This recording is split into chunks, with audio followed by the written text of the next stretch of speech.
Hello hi good morning. ఇంకా schools అయితే start అయిపోయినాయి. ఇంకా మార్నింగ్ అయితే లేవాలి. ప్రతిరోజు పొద్దున్నే లేస్తేనే ఇంకా టిఫిన్ వాళ్ళని స్కూల్కి పంపించడం అయితే అయిపోతుంది. ఇంకా నేనైతే 4:30కి అయితే లేచి స్నానం చేసి ఇంక ఇక్కడ అన్నం అయితే వండుతున్నా. అన్నం అయితే అయిపోయినట్టే. ఇంకా అండ్ అలచింతకాయ కర్రీ అయితే చేస్తున్నా. ఇంకా పిల్లలు అయితే ఇప్పుడే లేచారు. ఇక వాళ్ళని బ్రష్ చేయించి వాళ్ళకి స్నానం పోసించి రెడీ చేసేసరికి అయితే టైం వస్తుంది సరిపోవట్లేదు.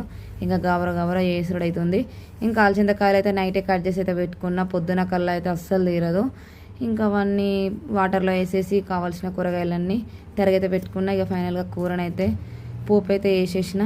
ఇంకా నేనైతే అలచింతకాయలో పచ్చికారము అండ్ టమాటాలు ఉంటేనే బాగుంటుంది. ఇంకా కొత్తిమీర కూడా. ఇదైతే మా పెద్దోడికైతే ఇష్టం, ఇంకా చాలా ఇష్టం. వాడైతే మంచిగా తినేస్తాడు. ఇంకా అన్నం కూర మొత్తం అయిపోయిన వాళ్ళకి తినిపించేసి లంచ్ బాక్సులు అయితే పెట్టేసి వాళ్ళనైతే స్కూల్కి అయితే పంపేసిన. ఇంకా నిమ్మలంగా ఇంట్లో పని అయితే నేను చేసుకోవాలి. ఇంకా ఫుల్ బిజీ అంటే బిజీ ఉంటుంది ఈ స్కూల్ డేస్లో అయితే.